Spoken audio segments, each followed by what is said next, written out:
എല്ലാവർക്കും നമസ്കാരം. ഞാൻ doctor Ranjitha, doctor Ranjitha's wellness, Muttathara, Trivandrum.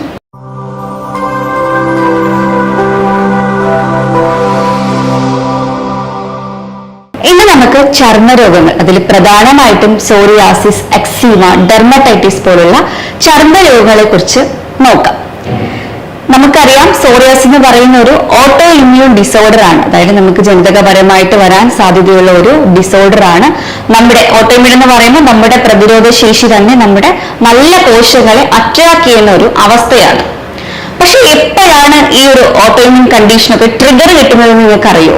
അതിനാണ് നിങ്ങൾ ഗട്ട് നമ്മുടെ വയറ് സംബന്ധമായിട്ട് നമുക്ക് എന്തെങ്കിലും ബുദ്ധിമുട്ട് ഉണ്ടെങ്കിൽ അത് നമ്മൾ കറക്റ്റ് ചെയ്തില്ല എന്നുണ്ടെങ്കിൽ ഇത് ഉടനെ നമ്മളുടെ ഓട്ടോമിൻ ഡിസോർഡേഴ്സിനെ എല്ലാം ഒന്ന് ട്രിഗർ ചെയ്യുകയും പെട്ടെന്ന് നമുക്ക് ചർമ്മരോഗങ്ങൾ കൂടാനുള്ള സാധ്യതയും ഉണ്ട്. അപ്പൊ നിങ്ങൾ മനസ്സിലാക്കേണ്ടത് ഗട്ട് സ്കിൻ ആക്സിസ് എന്താണെന്നുള്ളതാണ്. അതിൽ നമുക്ക് ആദ്യം സോറിയാസ് എന്താണെന്നുള്ളത് നോക്കാം. സോറിയാസ് എന്ന് പറയുന്നത് നമ്മുടെ സ്കിന്നിൽ വരുന്ന ഒരുതരം അസുഖമാണ്, ഒരു ഓട്ടോ ഇമ്മ്യൂൺ ഡിസോർഡർ ആണ്. അതായത് നമുക്ക് സ്കിന്നിന്റെ ലെയറിനെ കുറിച്ച് ആദ്യം മനസ്സിലാക്കാം. നമുക്ക് 3 തരത്തിലാണ് സ്കിന്നിന്റെ ലെയേഴ്സ് ഉള്ളത്. അത് ആദ്യം നമ്മൾ പുറമേ കാണുന്നത് എപ്പിഡെർമിസ് എന്ന് പറയുന്ന ഒരു ലെയർ ആണ്.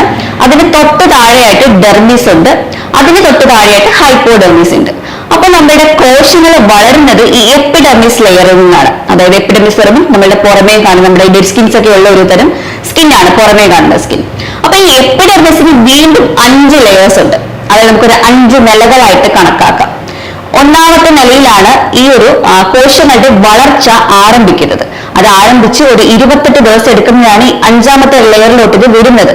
പക്ഷേ ഈ ചർമ്മരോഗങ്ങളോ സോറിയാസിസോ ഉള്ളവർക്കാണെങ്കിൽ വെറും 3-4 ദിവസത്തിനുള്ളിൽ കോശങ്ങളുടെ വളർച്ച തുടങ്ങിയിട്ട് പെട്ടെന്ന് തന്നെ അത് റാപ്പിഡ് ഷെഡിങ് എന്ന് പറയും, മുകളിലത്തെ 5ാം നിലയിൽ എത്തുകയാണ് ചെയ്യുന്നത്. അതായത് സഡൻ ആയിട്ട് 1ാം നിലയിൽ നിന്ന് ഷെഡിങ് തുടങ്ങി വളർച്ച ആരംഭിച്ച് വേഗം തന്നെ 3 ദിവസങ്ങൾക്കുള്ളിൽ മുകളിൽ 5ാം നിലയിൽ എത്തുകയാണ്. ശരിക്കും പറഞ്ഞാൽ അത് 28 ദിവസം എടുത്തിട്ട് എത്തേണ്ട ഒരു പ്രോസസ് ആണ്. അപ്പൊ എന്താ ചെയ്യുക, ഈ പുറമെയുള്ള ലെയറിൽ ഈ കോശങ്ങൾ ഇങ്ങനെ അടിഞ്ഞു കിടന്ന്, അതായത് അക്യുമുലേഷൻ എന്ന് പറയും. അങ്ങനെയാണ് നമുക്ക് ഈ ഒരു സോറിയാസിസ്, എക്സീമ പോലുള്ള ചർമ്മരോഗങ്ങൾ പ്രധാനമായിട്ടും ഉണ്ടാവുന്നത്. ഇനി ഇത് ഗട്ടുമായിട്ട് എങ്ങനെ ബന്ധപ്പെട്ടിരിക്കുന്നു എന്നുള്ളത് ഞാൻ പറഞ്ഞുതരാം. അതിന് പ്രധാനമായിട്ട് എനിക്ക് പറയാനുള്ളത് ഗട്ട് ടോക്സിസിറ്റി അല്ലെങ്കിൽ ലീക്കി ഗട്ട് എന്ന് പറയുന്ന ഒരു കണ്ടീഷനാണ്. അതായത് നമുക്കറിയാം, നമ്മൾ കഴിക്കുന്ന ഭക്ഷണങ്ങള് ബാക്ടീരിയയുടെ പ്രവർത്തനം മൂലമാണ് നമുക്ക് ഡൈജഷൻ, അത് വിഘടിച്ച് അതിന്റെ അബ്സോർപ്ഷൻ, ഡൈജഷനും ഒക്കെ നടക്കുന്നത് എന്നുള്ളത്. ഇനി നമുക്ക് കറക്റ്റ് ആയിട്ടുള്ള ബാക്ടീരിയസ് ഇല്ലാതെ വരുമ്പോൾ എന്താ സംഭവിക്കുക, ഇനി ബാഡ് ബാക്ടീരിയസ് ആണ് നമുക്ക് കൂടുതലായിട്ടുണ്ടെങ്കിൽ എന്താ സംഭവിക്കുക എന്നുള്ളത് നോക്കാം. അതായത് ഫോർ എക്സാമ്പിൾ നമ്മൾ പാലില് ഒറയൊഴിക്കുന്നു, അതെന്താ ഫെർമെന്റ് ചെയ്തിട്ട് അതൊരു തൈരായിട്ട് മാറുന്നു. ഇപ്പൊ നമ്മള് പാലില് ഒഴിച്ചില്ലെങ്കിലോ അത് അവിടെ കിടന്ന് കേടായി പോകുന്നു. അതേ സെയിം അവസ്ഥയാണ് നമ്മുടെ വയറിൽ നടക്കുന്നത്. നമ്മൾ കഴിക്കുന്ന ഭക്ഷണങ്ങൾ ഫെർമെന്റ് ചെയ്യണം എന്നുണ്ടെങ്കിൽ, വിഘടിക്കണം എന്നുണ്ടെങ്കിൽ നമുക്ക് ബാക്ടീരിയസ് വേണം. അതില്ലാതെ വരുമ്പോൾ എന്താ ചെയ്യുക, അത് അവിടെ കിടന്ന് കേടാവും. കേടായിട്ട് അതെന്താ പറ്റുക വെച്ചാൽ നമ്മൾക്ക് ടൈറ്റ് ആയിട്ട് പാക്ക് ചെയ്ത മസിൽസും കോശങ്ങളും ഉള്ളൊരു സ്ട്രക്ചറാണ് നമ്മളുടെ കുടലിന് വരുന്നത്, വയറിന് വരുന്നത്. അപ്പോ ഇതിനുള്ളിൽ, അതായത് ഈ ഒരു കോശങ്ങൾക്കുള്ളിൽ ചെറിയ ചെറിയ സുഷിരങ്ങൾ വന്നു തുടങ്ങുകയും അതുമൂലം ഈ കിടക്കുന്ന വേസ്റ്റ് ഒക്കെ നമ്മളുടെ ബ്ലഡിൽ എൻ്റർ ആയിട്ട് സ്കിന്നിൽ പോയിട്ട് ഡെപ്പോസിഷൻ നടക്കുകയും ചെയ്യുന്നു. ഇത് ഓട്ടോമിൻ ഡിസോർഡേഴ്സിന് എല്ലാം ട്രിഗർ കിട്ടുന്ന ഒരു പ്രധാന കാര്യമാണ്. ഞാൻ പറഞ്ഞു, 60 മുതൽ 70% സോറിയാസിസ് രോഗങ്ങളും വരുന്നത് ഗട്ട് റിലേറ്റഡ് പ്രശ്നങ്ങൾ കൊണ്ടിട്ട് തന്നെയാണ്. അപ്പൊ നമ്മൾക്ക് ട്രിഗർ കിട്ടുന്നത്, അതായത് ഇപ്പൊ നമുക്ക് ഓട്ടോമിൻ ഡിസോർഡർ എന്ന് പറയുമ്പോൾ ജനറ്റിക്കലി നമ്മുടെ അച്ഛനും അമ്മയ്ക്കും ഉണ്ടെങ്കിൽ നമുക്കത് വരാനുള്ള സാധ്യതകൾ ഏറെയാണ്. പക്ഷേ എപ്പോഴാണോ ഈ ഒരു ഗട്ട് റിലേറ്റഡ് പ്രശ്നങ്ങൾ നമുക്ക് സ്റ്റാർട്ട് ചെയ്യുന്നത്, അല്ലെങ്കിൽ വയറ് കറക്റ്റ് ആയിട്ട് വർക്ക് ചെയ്യുന്നില്ല, നമ്മളുടെ കുടലിന്റെ ഫങ്ഷൻസ് നോർമൽ അല്ല എന്നുണ്ടെങ്കിൽ അന്നേരമാണ് നമുക്ക് ഇത് ട്രിഗർ ആവുന്നതെന്ന് നിങ്ങൾ മനസ്സിലാക്കേണ്ട ഒരു സത്യമാണ്. അപ്പോ നിങ്ങൾക്ക് ഇത് ഗട്ട് റിലേറ്റഡ് ചർമ്മരോഗങ്ങളാണോ ഇല്ലെന്ന് വീട്ടിൽ തന്നെ കണ്ടുപിടിക്കാൻ പറ്റുന്ന ഒരു ടെക്നിക്ക് ഞാൻ പറയാം. അതിന് പറയുന്ന പേര് വിരേചന എന്നാണ്. വിരേചന എന്ന് പറയുമ്പോൾ അത് ചെറിയൊരു പ്രൊസീജിയർ ആണ്. നിങ്ങൾ എന്തെങ്കിലും ഒരു ഫ്രീ ടൈം കിട്ടുന്ന ദിവസം, നിങ്ങൾ വീട്ടിൽ നിൽക്കുന്ന ദിവസം രാവിലെ വെറും വയറ്റില് നിങ്ങളൊരു ഡ്രിങ്ക് പ്രിപ്പയർ ചെയ്ത് കുടിക്കുക. അതെങ്ങനെ ഉണ്ടാക്കണം എന്ന് വെച്ചാൽ, നമുക്കൊരു 30 ml കാസ്റ്റർ ഓയിൽ, അതായത് ആവണക്കെണ്ണ എടുക്കാം. അതിൽ 1 ടീസ്പൂൺ നാരങ്ങ നീരും 1 ടീസ്പൂൺ ഇഞ്ചി നീരും ആഡ് ചെയ്യുക. നന്നായിട്ട് മിക്സ് ചെയ്തിട്ട് കുടിക്കുക. കുടിച്ചിട്ട് ചെറു ചൂടുവെള്ളം നമ്മൾ കുടിച്ചുകൊണ്ടിരിക്കുക. അതായത് ഒരു 8 ഗ്ലാസോളെങ്കിലും നമ്മൾ കുടിക്കണം. മെല്ലെ മെല്ലെ കുടിച്ചിരിക്കുക. ഒരു ഉച്ചയ്ക്ക് ആകുമ്പോൾ തന്നെ നമ്മുടെ വയർ ക്ലീൻ ആയിക്കോളും. നമ്മൾ ഒത്തിരി വട്ടം ടോയ്ലറ്റിൽ പോകും, വെള്ളം പോലെ മോശം പോകുന്നത് വരെ വെയിറ്റ് ചെയ്യുക. ഈ ഒരു പ്രൊസീജിയർ എന്ന് പറയുന്നത് വിരേചന അല്ലെങ്കിൽ വയർ ക്ലീൻ ചെയ്യുക എന്നുള്ളതാണ്. അപ്പൊ ഈ ഒരു പ്രൊസീജിയർ കഴിഞ്ഞിട്ട് നിങ്ങൾ അന്നത്തെ ദിവസം ഒബ്സർവ് ചെയ്യുക എങ്ങനെയുണ്ട് നമ്മുടെ ഇച്ചിങ്ങും റെഡ്നെസ്സും, അതായത് ഈ സ്കെയിലിങ്സ് ഒക്കെ ഉണ്ട്, അതായത് പൊടിക്ക് പോലെ ഇളവുന്ന പ്രശ്നങ്ങളൊക്കെ എങ്ങനെയുണ്ടെന്നുള്ളത് നിരീക്ഷിക്കുക. അന്ന് നിങ്ങൾ നല്ല രീതിക്ക് കംഫർട്ടബിൾ ആണെന്നുണ്ടെങ്കിൽ നിങ്ങൾക്ക് ഇച്ചിങ് പ്രശ്നങ്ങളൊന്നും വരുന്നില്ല, റെഡ്നെസ് വരുന്നില്ല, അതൊക്കെ നല്ലതായിട്ട് കുറയുന്നുണ്ടെങ്കിൽ നമുക്ക് ഉറപ്പിക്കാം നിങ്ങളുടെ 100% ഗട്ട് റിലേറ്റഡ് ചർമ്മരോഗമാണെന്നുള്ളത്. അപ്പൊ ഈ ചർമ്മരോഗങ്ങളുള്ളവർ നിങ്ങൾ ഒന്ന് ട്രൈ ചെയ്ത് നോക്ക്, നിങ്ങൾക്കുള്ളത് ഗട്ട് റിലേറ്റഡ് ആണോ ഇല്ലയോ എന്നുള്ളത് നമുക്ക് വീട്ടിൽ തന്നെ കണ്ടുപിടിക്കാൻ സാധിക്കുന്നതാണ്. ഇത്തരം പ്രശ്നങ്ങളുള്ളവർ നിർബന്ധമായിട്ടും ഗട്ടിനെ ട്രീറ്റ് ചെയ്യുക, അല്ലാതെ വേറെ വഴിയില്ല. ആയതിനാൽ ഞാൻ ഈ പറയുന്ന കുറച്ച് കാര്യങ്ങൾ നിങ്ങളൊന്ന് ശ്രദ്ധിക്കുക. അതിന് പ്രധാനമായിട്ടും ആദ്യം വേണ്ടത് പ്രോ ആൻഡ് പ്രീബയോട്ടിക്സ് ആണ്. അതായത് പ്രോബയോട്ടിക് എന്ന് പറയുമ്പോൾ നമ്മളുടെ ഗട്ടിന് ആവശ്യമായിട്ടുള്ള ഗട്ട് ബാക്ടീരിയസ് ആണ്. അതിൽ കൂടുതലായിട്ടും നമുക്ക് ബിഫിഡോ ബാക്ടീരിയം, ബേസിലസ് ഗ്രൂപ്പാണ് കൂടുതലായിട്ടും നമുക്ക് യൂസ് ആവുന്നത്. അപ്പൊ അത്തരത്തിലുള്ള പ്രോബയോട്ടിക്സ് കഴിക്കാൻ ശ്രമിക്കുക. ഇപ്പൊ യോഗട്ടായിട്ടോ കേടായിട്ടൊക്കെ നമുക്ക് കഴിക്കാം. ആവശ്യമെങ്കിൽ പ്രോബയോട്ടിക് ക്യാപ്സ്യൂൾസ് അവൈലബിൾ ആണ്, അത് നമുക്ക് എടുക്കാം ചെയ്യാം. അങ്ങനെ എടുത്താൽ മാത്രമേ നമ്മളുടെ ഈ ഒരു സ്റ്റൊമക്കില് അല്ലെങ്കിൽ നമ്മളുടെ ഗട്ടില് ഈ ഒരു ബാക്ടീരിയാസ് വളരത്തുള്ളൂ. കൂടുതലും വൻകുടലിലാണ് നമ്മളുടെ കോശങ്ങൾ നിർമ്മിച്ചിരിക്കുന്നത് തന്നെ ഒരു 80 ട്രില്യൺ കോശങ്ങൾ കൊണ്ടിട്ടാണ്. അതില് 50 ട്രില്യൺ വരുന്നത് ബാക്ടീരിയൽ കോശങ്ങളാണ്, മറ്റത് മാത്രമേ നമ്മുടെ ജനിതകപരമായിട്ട് നമുക്ക് കിട്ടുന്ന കോശങ്ങളുള്ളൂ.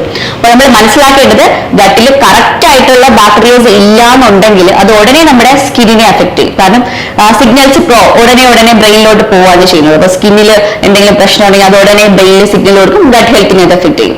ഈ ഗട്ടിലെ ബാക്ടീരിയസിന് എന്തെങ്കിലും ചേഞ്ചസ് ഉണ്ടെന്നുണ്ടെങ്കിൽ അത് ഉടനെ തന്നെ സ്കിന്നിലെ കോശങ്ങളെയും ചേഞ്ച് ആക്കും. അതാണ് ഗട്ട് സ്കിൻ ആക്സിസ് എന്ന് ഞാൻ നേരത്തെ പറഞ്ഞത്. അപ്പൊ ഓക്കെ, അപ്പൊ ഞാൻ പ്രോബയോട്ടിക്സിന്റെ കാര്യം പറഞ്ഞു. അതുപോലെ തന്നെ പ്രീബയോട്ടിക്സ് എന്ന് പറയുമ്പോഴത്തേക്ക് നമുക്ക് ആ ഒരു പ്രോബയോട്ടിക്സിന് വളരാനുള്ള വളം അല്ലെങ്കിൽ മണ്ണെന്നുള്ള രീതിയിൽ നമുക്ക് പറയാം. കാരണം നമ്മൾക്ക് ഭക്ഷണം കഴിച്ചാലല്ലേ നമുക്ക് എനർജി കിട്ടത്തുള്ളൂ. അതുപോലെ തന്നെ പ്രോബയോട്ടിക്സ് വരാൻ പ്രീബയോട്ടിക്സ് വളരെ അത്യാവശ്യമാണ്. അത് മാത്രമല്ല എലിമിനേഷൻ പ്രോപ്പർ ആക്കാനും പെരിസ്റ്റോൾട്ടിക് മൂവ്മെന്റ്സ് കറക്റ്റ് ചെയ്യാനും ഒക്കെ പ്രീബയോട്ടിക് വളരെ അത്യാവശ്യമാണ്. വീട്ടിൽ തന്നെ പ്രീബയോട്ടിക് പ്രിപ്പയർ ചെയ്യാനുള്ള ഒരു കാര്യം പറഞ്ഞുതരാം. അതിന് വേണ്ടിയിട്ട് നമ്മൾ 100 ഗ്രാം എള്ള്, 100 ഗ്രാം ഫ്ലാക്സ് സീഡ് അതായത് ചണവിത്ത്, 100 ഗ്രാം ഉലുവ എടുക്കുക. ഒരു ദിവസം വെയിലത്ത് വെച്ച് ഉണക്കി പൊടിക്കുകയോ അല്ലെങ്കിൽ വറുത്ത് പൊടിക്കുകയോ ചെയ്യാം. ഒരു നല്ലൊരു ഗ്ലാസ് ജാറിൽ സൂക്ഷിച്ചു വെക്കുക. അതിന് നമ്മൾ 1 സ്പൂൺ വീതം ഡെയിലി രാവിലെ ചെറുചൂട് വെള്ളത്തിൽ ഒന്ന് മിക്സ് ചെയ്തിട്ട് കുടിക്കാൻ വേണ്ടിയിട്ട് ശ്രമിക്കുക. ഇത് വളരെ ഇമ്പോർട്ടന്റ് ആയിട്ടുള്ള ഒരു കാര്യമാണ്.